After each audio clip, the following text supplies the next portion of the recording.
根据目前比较一致的消息，Samsung 确实考虑过调整 Galaxy S26 系列的阵容，包括让基础款改名为 S26 Pro， 甚至一度打算用更轻薄的 S26S 来取代 S26 Plus。这个策略说白了，其实就要参考苹果最新的产品阵容，但问题在于前一代的 S25H 的市场反应并不理想，销量不如预期，也让 Samsung 的最终选择踩下刹车，暂时放在激进调整产品线的想法。所以以目前的状况来看 ，Galaxy S26 系列的还是会回到我们熟悉的3款配置 S26、S26 Plus 以及 S26 Ultra。我们先来看看外观，如果你期待 S26 系列会有个新的设计，那老实说，你可能要稍微降低一点期待。从目前流出的模型机渲染图来看，整体的设计语言其实没有大翻新，最大的改变集中在后方镜头模组。那 Samsung 似乎不再采用过去那种每一颗镜头各自独立，直接突出在机背上的设计，而是改成了一种胶囊状椭圆形的整合式镜头岛设计。那这种风格呢，有点接近之前的 S25H， 同时也让人联想到 Samsung 近期发表的3折叠 G-Track Fold 的设计语言。至于这样的改动好不好看，见仁见智。比较有意思的反而是重量的变化。根据目前的爆料 ，Galaxy S26 Ultra 的重量大约是214克，比 S25 Ultra 的218克少了4克。这其实符合 Samsung 近几代 Ultra 的机型的方向，慢慢变轻，但不会一次给你很有感的改变。如果这个数据属实 ，S26 Ultra 也会进一步拉开和 iPhone 17 Pro Max 之间的重量差距，反而是在基础款和 Plus 机型上，轻量化几乎可以说是停滞的程度。S26 传闻重量为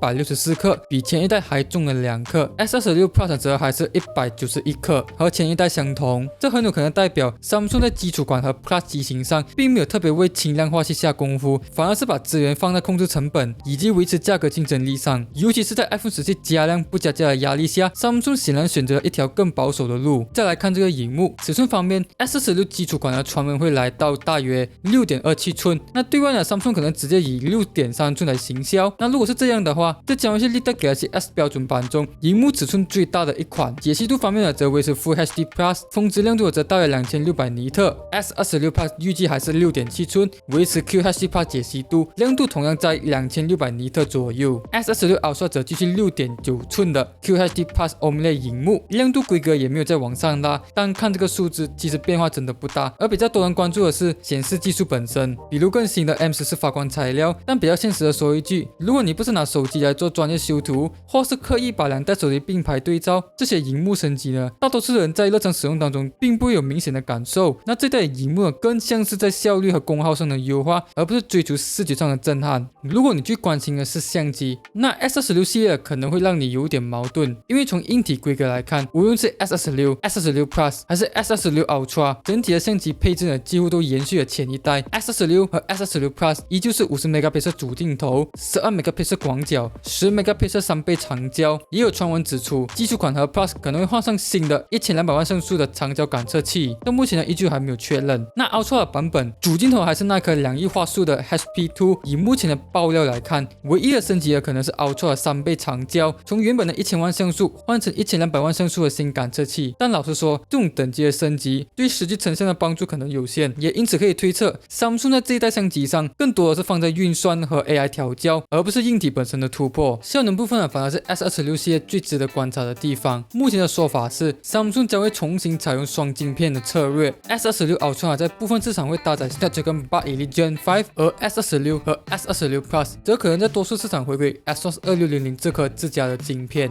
那这一点对于已经习惯 S25 全系列统一采用 Snapdragon 的消费者来说，心理层面的落差呢是确实不小。而有一点可以确定的是， Samsung 已经正式发表 Exynos 2600这颗晶片，这是全球首款采用2纳米 GAA 制成的手机晶片。Exynos 2600采用全新的10核心 CPU 架构，主打高效能运算，整体的 CPU 表现呢比 Exynos 2500的提升大约 39%，MPU AI 效能提升幅度更大，比前一代提升超过1倍，GPU 效能呢也比前一代提升大约2倍，并支援更进阶的光线追踪和 AI 真生成技术。同时 Samsung 呢也导入了新的散热设计，希望可以解决过往 Exynos 容易过热降频的问题。但问题呢从来不在账面数据上，而是在实际的长时间使用下，它能不能稳定，功耗能不能控制，不过热不乱降频。毕竟从过去 Exynos 的表现来看，不少的用户其实都有点阴影。如果 Exynos 2600真的表现比较稳定，那对 Samsung 来说这会是非常重要的一步。但是在实际测试出来之前，这一点没有人敢保证。在记忆体和储存的方面，目前来看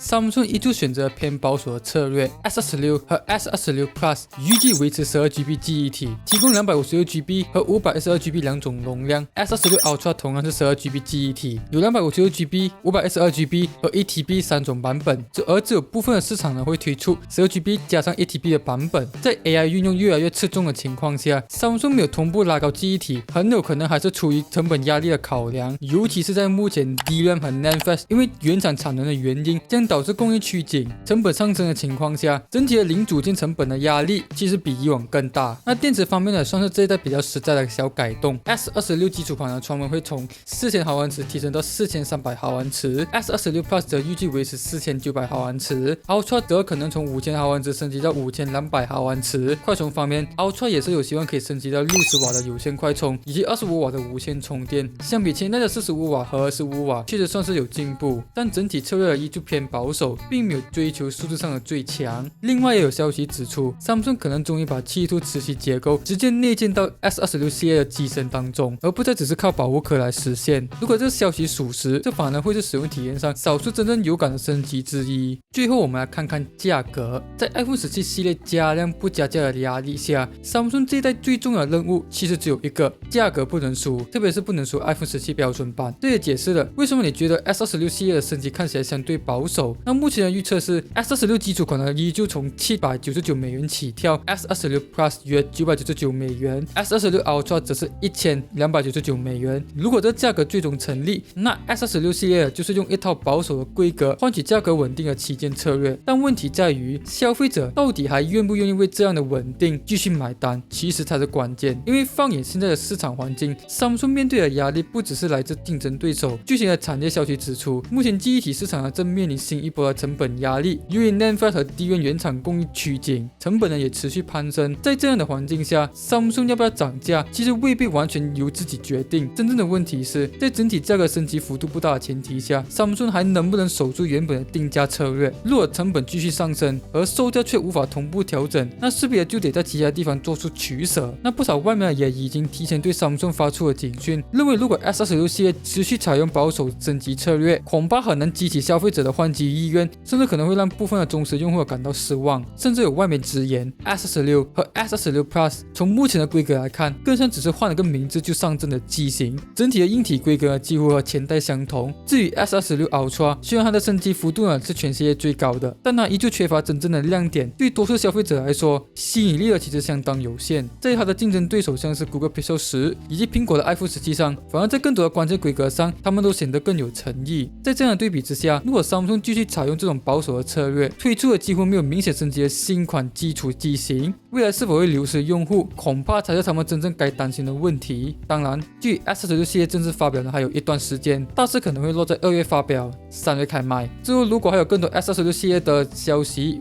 我也会帮你们一次整理清楚。